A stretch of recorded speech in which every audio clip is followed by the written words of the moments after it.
Assalamualaikum warahmatullahi wabarakatuh. Oke, di video kali ini kita akan coba bahas tentang menyelesaikan masalah optimasi. Nah, ini materinya masih materi program linear ya. Jadi ini termasuk materi puncak dari materi program linear ini karena nanti di materi ini kita akan mencari nilai optimasi atau optimum ya. Jadi optimum itu nanti ada dua.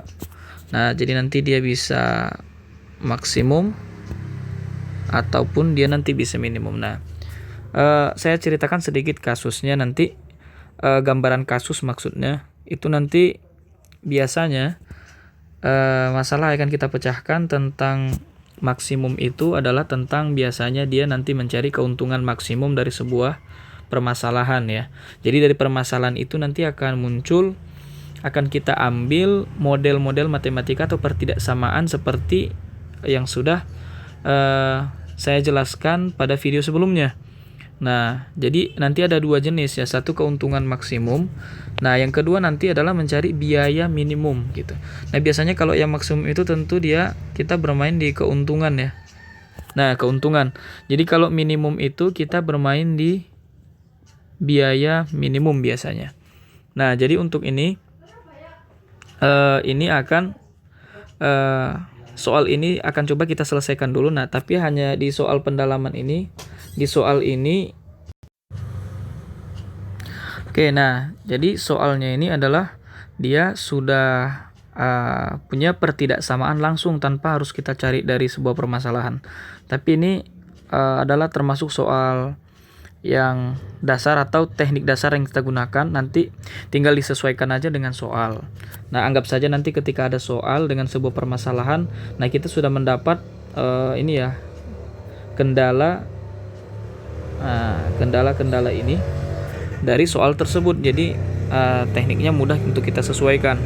Nah, tambahannya mungkin di sebelumnya yang belum ada. Nah, karena memang topiknya itu menyelesaikan masalah optimasi. Nah, inilah yang disebut dengan fungsi optimasi atau fungsi objektif lah dibilang ya. Kalau di sini, jadi ini nanti akan menentukan ini nanti akan menentukan nilai yang akan kita cari gitu. Apakah nilai maksimum ataupun nilai minimum. Jadi ini adalah fungsi objektif. Jadi nanti ketika kita sudah memperoleh titik pojok dari kendala ini, atau kita sudah memodelkan kendala ini, menggambarkannya ke dalam koordinat kartesius. Nah, ini akan kita gunakan di tahap akhir untuk menentukan nilai maksimum ataupun nilai minimumnya. Oke. Nah, jadi untuk menyelesaikan ini saya akan menggunakan teknik uji titik pojok ya. Nah, saya akan gunakan teknik yang disebut dengan uji titik pojok. Nah, jadi tekniknya kita akan mulai coba kerjakan.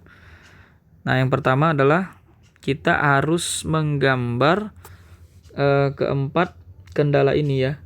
Nah, seperti yang di video-video sebelumnya itu saya bilang itu sebagai dasar. Jadi di sini kita gabung. Jadi materi dari awal sampai video yang terakhir, nah itu kita gabung, sehingga bisa akan kita coba untuk menyelesaikan permasalahan ini. Nah, yang pertama langsung saja. Ini saya anggap ini garis pertama atau pertidaksamaan pertama, kendala kedua. Nah, ini kendala ketiga, ini kendala keempat. Nah, sekarang untuk yang pertama ini saya buat di sini saja. Nah, jadi dia 3x tambah 2y. Nah, kecil sama dengan 120 ya. Jadi kalau kemarin itu tanda ini kita kebelakangkan dulu, kita kesampingkan dulu. Jadi kita ganti dulu menjadi sama dengan untuk mencari sebenarnya titik-titik potong terhadap sumbu X ataupun sumbu Y. Nah, 3X tambah 2Y, nah kita buat dulu sama dengan 120. Intinya kita akan menggambarkan keempat kendala ini di dalam sebuah koordinat. Nah, berarti nanti ada dua ya, jadi titik potong sumbu X itu berarti Y sama dengan 0. Kemudian titik potong sumbu Y, X sama dengan 0. Jadi bergantian, ketika X sama dengan 0 dan Y sama dengan 0. Nah, saya buat dulu ketika X sama dengan 0, berarti 3 kali 0 ya, tambah 2Y sama dengan 120. Nah, jadi 0 tambah 2Y sama dengan 120. Kemudian berarti 2Y sama dengan 120 ya. Oke. Langsung aja, berarti Y sama dengan 120 dibagi 2 sama dengan 60. Nah, berarti titiknya itu adalah 0,60. Kemudian ketika Y sama dengan 0, maka 3X tambah 2 dikali 0 sama dengan 120. Berarti 3X sama dengan 120, atau X sama dengan 120 bagi 3 sama dengan 40.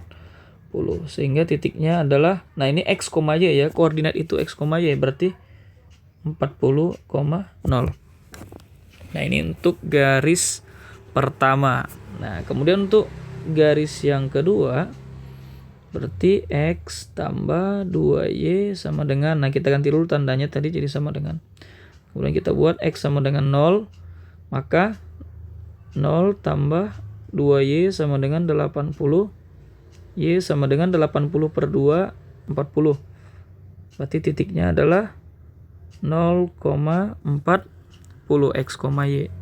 Kemudian ketika Y sama dengan 0, berarti X tambah 2 kali 0 sama dengan 80. Berarti 2 kali 0 sama dengan 0, berarti X sama dengan 80.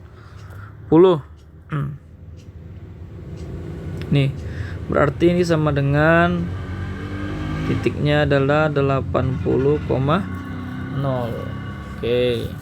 Nah, sekarang kita akan menggambar. Jadi untuk kendala 3 dan 4 nanti langsung saja di koordinat, karena hanya menggambarkan ini X besar 0, Y besar 0 ya. Oke. Nah, langsung aja kita gambar. Nah, ini X, Y. Nah, pertama berarti untuk yang garis pertama itu 3X tambah 2Y sama dengan 120, berarti titiknya 0,60, 40,0. Saya akan buat di sini skala 20 saja.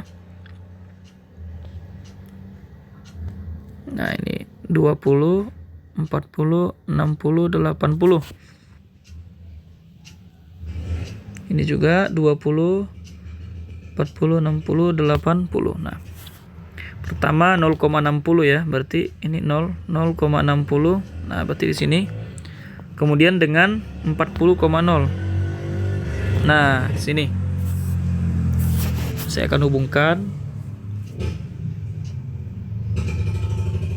Oke.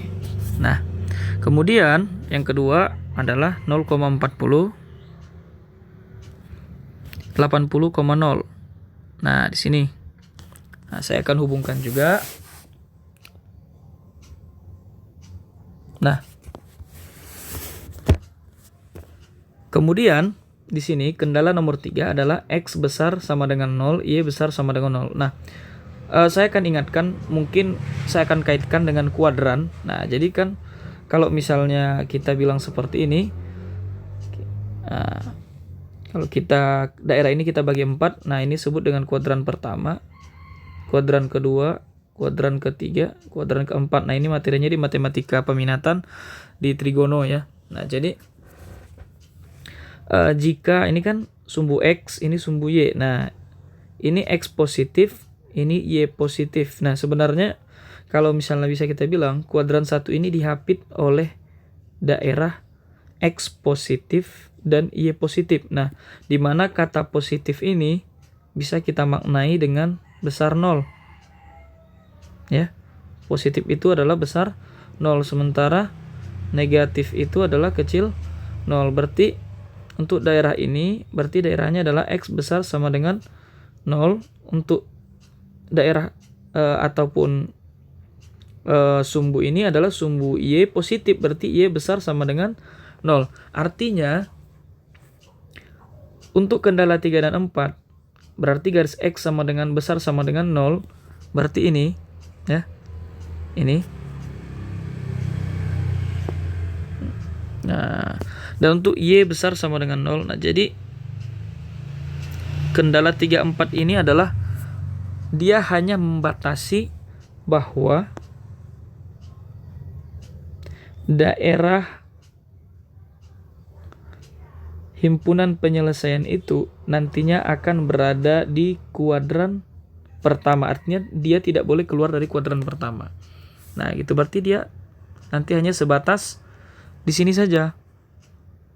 Nah, dia nggak akan pergi ke kuadran 2, 3 ataupun kuadran keempat. Nah, gitu. Atau seperti yang saya jelaskan pada pertama kali kemarin di video pertama tentang yang membahas tentang program linear ini, tentang pertidaksamaan. Nah, boleh juga kita buat tuh garis X sama dengan 0 ya. Nah, atau X sama dengan 0 itu kan sama dengan sumbu Y. Nah, ini sama dengan sumbu Y. Berarti kalau besar sama dengan ini berarti ke arah kanan. Nah, sementara yang Y besar sama dengan 0 berarti kita lihat dulu, kita pandang dulu garis Y sama dengan 0 itu di bawah itu sama dengan sumbu X. Jadi kalau lebih besar berarti ke atas. Nah, berarti dia juga ketika kita iriskan daerahnya itu akan berada di kuadran pertama. Nah, jadi tergantung mana yang lebih mudah saja untuk dipahami ya.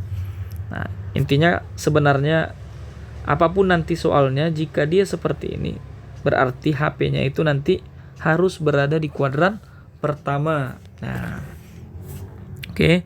Nah, ini tadi yang pertama, tadi ini garis pertama, ini garis kedua. Nah, kemudian baru kita coba kita iriskan ya. Kita arsir maksudnya. Nah, kita coba arsir. Nah, ini. Nah, bisa kita lihat di sini. Yang garis pertama itu tandanya kurang dari. Berarti kemarin jika kurang dari berarti kita akan arsir ke kiri. Berarti daerah kiri berarti kemari ya. Ingat, yang kita arsir berarti hanya boleh yang kena di kuadran pertama. Nah, ini. Oke. Kemudian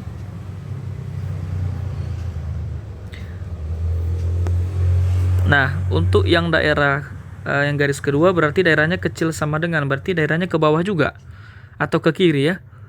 Nah, berarti begini. Nah, maka daerah yang bisa kita bilang kena 2 kali arsiran itu adalah daerah segi 4 ini. Nah, ini daerah ini ya. Nah, jadi daerahnya itu di sini. Nah, ini daerah segi 4 yang kena 2 kali arsiran. Nah, ini.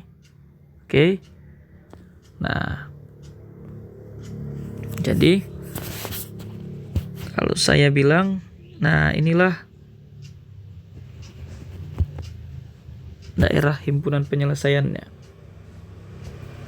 Jadi, nah, saya kurung dulu. Nah, kemudian, nah, sesuai dengan judulnya adalah uji titik pojok. Jadi, kita akan melihat sebenarnya di daerah himpunan penyelesaian ini itu mana yang paling maksimum dengan uji titik pojok. Nah, ini daerahnya merupakan segi 4 ya. Merupakan daerah segi 4. Saya akan ambil pojok dari daerah ini. Nah, pojoknya akan saya warna hitam. 1 2 3 4. Nah, ini saya misalkan titik O. Nah, untuk yang ini saya misalkan titik A, ini B, ini C. Nah, jadi dari daerah penyelesaian ini ada 4 titik pojok atau titik sudut ya. Nah, kemudian keempat titik ini akan saya masukkan ke fungsi objektif atau fungsi maksimum minimumnya ya, ini ya. Nah, tapi sebelumnya masih ada titik yang kita belum tahu koordinatnya, yaitu titik B. Nah, berarti kita harus cari dulu. Kita lihat di sini bahwa titik B ini merupakan perpotongan dari garis pertama dengan garis kedua. Berarti kita harus mengeliminasi dulu atau kita harus mencari dulu titik potongnya menggunakan Sistem persamaan linear dua variabel. Nah, sekarang kita pakai dulu. Kita akan coba eliminasi di sini. Nah, 3x plus 2y sama dengan 120. Kemudian x tambah 2y sama dengan 80. Nah, kita akan cari dulu. Ini adalah proses untuk mencari titik B ya. Titik 2y habis 3x kurang x sama dengan 2x sama dengan 40. 120 dikurang 80 sama dengan 40. Kemudian x sama dengan 40 dibagi 2 sama dengan 20. Nah, kemudian 20-nya kita substitusi ke salah satu persamaan. Untuk ini saya coba ke persamaan x tambah 2y sama dengan 80 ya. Oke, berarti 20 tambah 2y sama dengan 80. 2y sama dengan 80 kurang 20. 2y sama dengan 60. Y sama dengan 30. Nah, maka kita perolehlah titik atau koordinat titik B ini adalah 20,30. Nah, oleh karena semua titik pojok sudah kita peroleh, berarti tinggal kita masukkan ke fungsi objektif. Nah, fx, y sama dengan 2x tambah y. Nah, fx, y sama dengan 2x tambah y. Nah, untuk titik yang pertama, titik O atau titik pusat 0,0. Berarti otomatis ini maksudnya adalah sama seperti ini ya. X, y berarti x-nya 0, y-nya 0. Jadi 2 kali 0 tambah 0 sama dengan 0. Nah, kemudian titik yang kedua adalah titik A. Titik A ini berarti titiknya adalah 40,0. Nah, ini titik 40,0 berarti x-nya 40, y-nya 0. Berarti 2 kali 40 tambah 0. Kita masukkan ke fx, y sama dengan 80. Nah, kemudian titik B. Titik B 20,30. Nah, sama dengan, nah ini 2x tambah y, berarti ini x-nya 20, y-nya 30 ya. Jadi 2 kali 20 ditambah 30. Jadi 2 kali 20, 40 tambah 30 sama dengan 70. Nah, kemudian titik C adalah 0,40.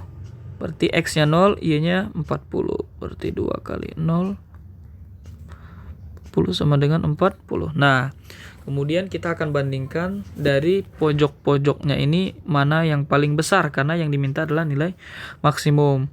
Ini ada 0, 80, 70 dan 40. Maka nilai maksimum dari sini adalah 80. Nah, itulah yang merupakan nilai maksimum. Jadi jawabannya adalah C. Oke, sekian penjelasan saya pada video kali ini. Semoga bermanfaat. Terima kasih. Assalamualaikum warahmatullahi wabarakatuh.